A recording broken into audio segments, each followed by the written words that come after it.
Bonjour, c'est Vital Équilibre. Nous voici au mois de septembre. Depuis quelques semaines, enfin depuis quelques jours plutôt, sur les étals, on voit apparaître les potimarrons, butternut et tout ça. Généralement, ce genre de légumes, on va les préparer en potage. Aujourd'hui, ce que j'aimerais vous proposer, c'est une façon de faire un gratin avec, ce qui changera un petit peu des habitudes. Et de toute façon, il est encore un petit peu tôt pour manger du potage, il fait encore très chaud dehors. Donc, pour cela, il va nous falloir du potimarron. Alors là, je vais faire pour 2 personnes et le plat il est un petit peu grand, mais bon, on le remplira pas. Puis voilà. Donc, on va avoir besoin d'un potimarron. On mettra pas tout, de l'oignon, un petit peu de crème, du sel, du poivre et un fromage pour gratiner. Alors vous pouvez mettre du parmesan, vous pouvez mettre de l'emmental râpé, vous pouvez mettre gorgonzola, enfin ce qui vous vient à l'esprit. Là, la seule limite, c'est votre imagination et votre goût. Donc, pour commencer, on va déjà éplucher nos deux légumes. Donc, je ne vais pas vous expliquer comment on épluche un oignon. Voilà.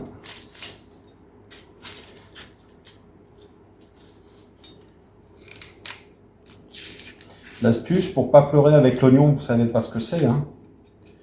Il y a un grand chef qui a dit à la télé que pour ne pas pleurer avec les oignons, il fallait le faire par quelqu'un d'autre. Et c'est la seule façon de ne pas pleurer avec les oignons. Les autres, ça ne fonctionne pas. Donc, potimarron. Donc, comme on va pas tout utiliser, je vais simplement le couper en deux, filmer la partie que je ne vais pas utiliser et la réserver au frigo. Donc, et ça se conserve très longtemps quand même.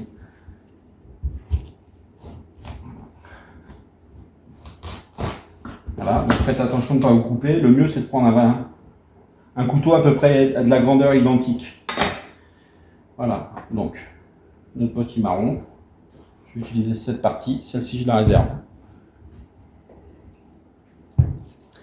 Voilà, tout simplement pour enlever les pépins, on prend une cuillère et on gratte.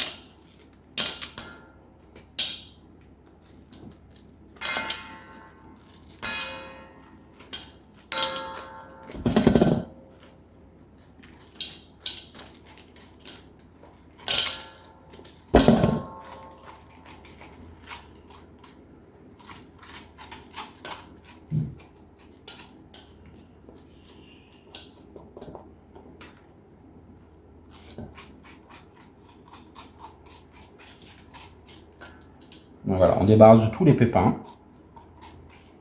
Voilà.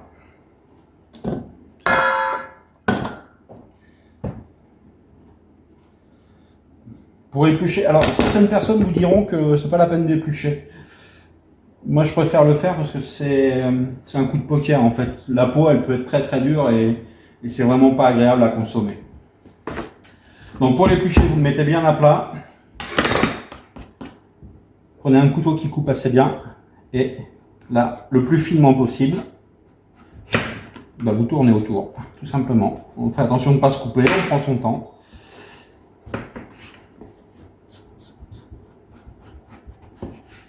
Voilà.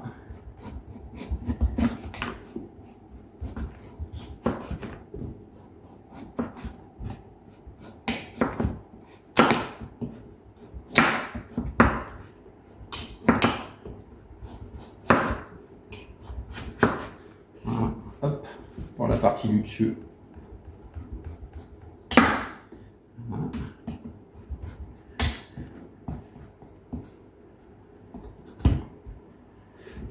Si vous avez un économe et qu'il est tout neuf, vous pouvez peut-être essayer de le faire à l'économe, vous serez plus en sécurité.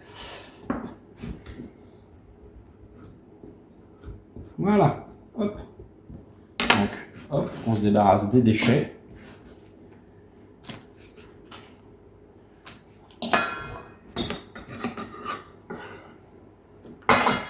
Voilà. Après, deux solutions s'offrent à vous. Soit vous l'émincez au couteau, soit vous avez un engin de torture comme ça. Merveilleuse mandoline. On va régler pour faire des sections à peu près de 3-4 mm. Donc, voilà. Voilà. Ça, on va le recouper. On va faire des quartiers. Ça fera des morceaux un peu moins gros. Donc, voilà. Très rapide.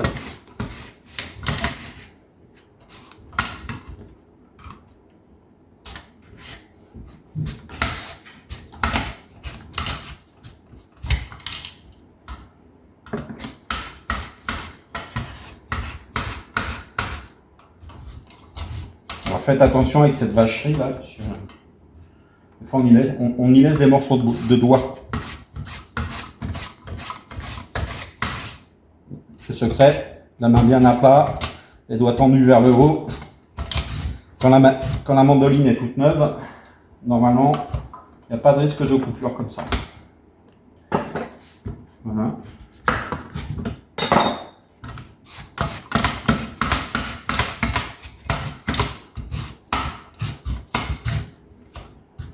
Vous voyez, ça fait 3-4 mm. Hein.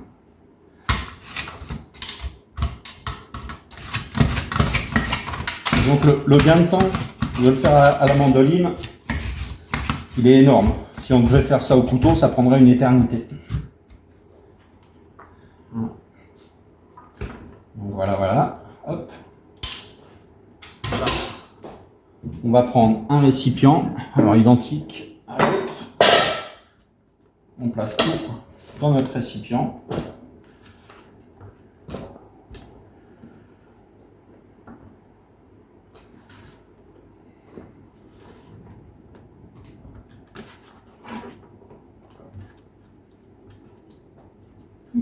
Morceau de peau.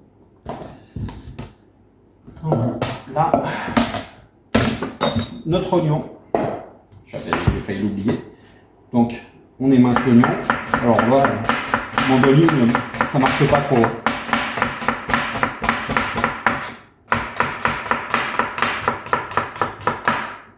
Voilà.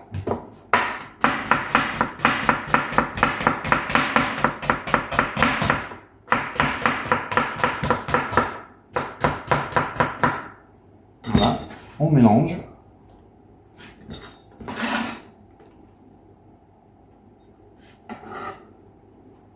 Voilà. Donc, hop. On prend du sel, du poivre.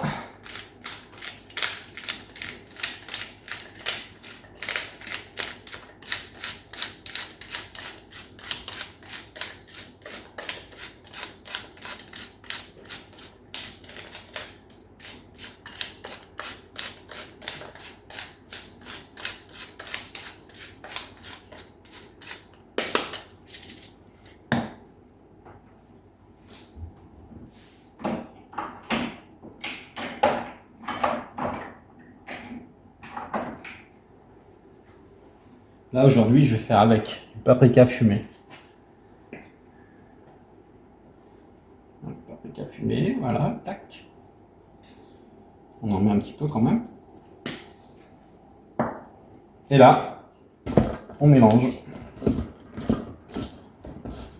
On essaie de répartir un petit peu tout ce qui est tout l'assaisonnement en fait. Voilà. En fait, c'est plus pratique à mélanger dans une jatte comme ça que dans le plat directement. Hein. Pour ça, je vous montre comme ça. Donc, on prend notre plat tranquillement. Voilà. On met nos éléments dedans. On essaie de répartir l'oignon et le potimarron quand même.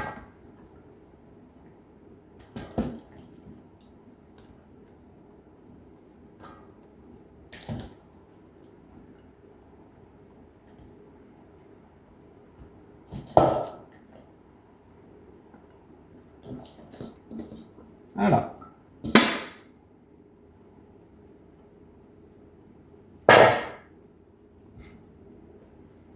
Là, on se met un petit coup sur les mains. Et là, on va venir ajouter à peu près 10 centilitres de crème. Pas plus. Après, c'est de la gourmandise. Bon, je suis gourmand. Bon, voilà. Ça, on va le couvrir avec un papier d'aluminium.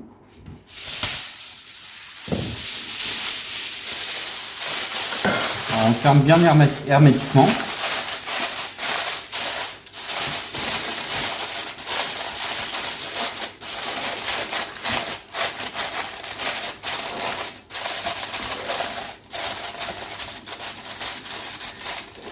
On va le cuire une trentaine de minutes au four, comme ça. Voilà.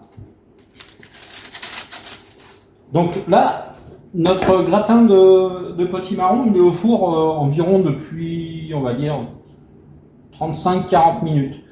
Donc on va vérifier la cuisson. Savoir, il a été enfourné à entre 170 et 180, 170-180 degrés. Voilà. Donc,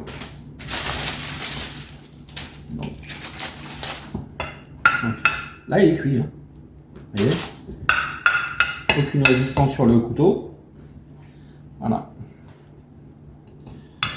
Donc l'idée, ça va être, avec une spatule, à venir l'aplatir pour lui donner une belle forme. Voilà.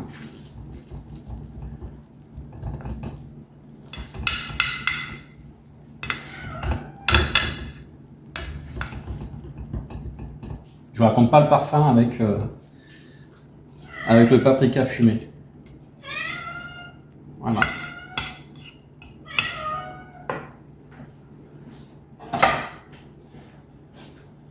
Donc là, après, l'idée, c'est, vous mettez le fromage de votre choix dessus. Alors, je vous ai parlé de gorgonzola. On a le commis qui, je sais pas si vous l'entendez, mais on a le commis qui est pas content en fait. Voilà, il est là. Voilà. Il veut sortir et moi je veux pas. Donc l'idée en fait, c'est de mettre le fromage que vous voulez. Alors, vous pouvez mettre du parmesan, vous pouvez mettre de l'emmental, vous pouvez mettre du gorgonzola, vous pouvez mettre de la tome, du fromage de brebis. Vous pouvez. Là, en fait, ce que je vous disais tout à l'heure. C'est vous, votre imagination et votre goût. Voilà. Donc moi, je vais faire simple. Je vais simplement mettre de l'emmental. Alors, si vous êtes dans l'équilibre alimentaire, notez bien que dans cette préparation, vous avez 15 centilitres de crème et vous rajoutez du fromage. Donc, il faudra peut-être limiter vos apports de produits laitiers pour le repas dans lequel vous allez consommer. Voilà. C'était vite à l'équilibre.